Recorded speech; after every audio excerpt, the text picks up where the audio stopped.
দেখো পার্কে এসে এই বোটগুলো সবাই মিলে চাপবো বলে ঠিক করলাম। সবাই মিলে উঠে ওরা ওইদিকে প্যাডেল করবে বলে ওরা ওইদিকটা বসছিলো আর আমরা এদিকটায় বসছিলাম। বসেই ভাই বলে আয় দেখ কিচ্ছু কাজ করছে না যেটা ঠিকঠাক, দিদি বলে মাঝখানে গিয়ে উল্টে না যায় এত বড় পুকুরে। ওই পুকুরটা মানে অনেকটা ঘেরা জায়গা নিয়ে পুরো আমরা চারিদিকে ঘুরেছি। তারপরে ওদের ওরে চালা 25 মিনিট সময় দিয়েছিল ঘোরার জন্য, গোটা পুকুরটা ঘোরার জন্য বলে আমরা 4 জনে উঠেছিলাম, আমার মা আর হচ্ছে যে দিদি ছেলে দাঁড়িয়েছিল, অপেক্ষা করছিল আমাদের জন্য। আর আমরা উঠে এত আনন্দ হয়েছিল কি বলবো, কিন্তু আসার সময় একটা বিপদ হয়েছিল, সেটা তোমরা ভিডিওতে দেখতে থাকো পুরো, তাহলেই দেখতে পারো।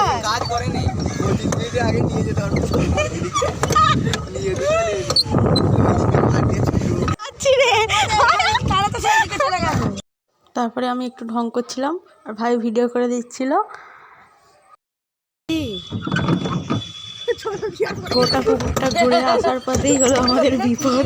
সেখানে এসে আর এখানটা এসে আটকে গেছি, আর কিছুতেই যেতে পারছিলাম না, এমন আটকে গেছে। এখানটা মানে জল নেই, চাতাল মতো ছিল, আর এখানটায় আটকে গেছি।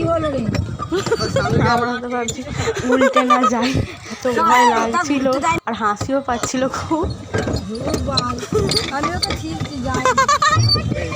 দিদির ছেলে চাপেনি বলে ও পাটটা দিয়ে দেখতে এসেছিল, ওকে বলে ঠেল তুই বলে, মামা আবার পারে লোকগুলো বললো যে পা দিয়ে ঠিলে ঠিলে সরিয়ে নিয়ে এসো বলে, আবার পা দিয়ে ঠিলে ঠিলে সরিয়ে নিয়ে এলো মামা।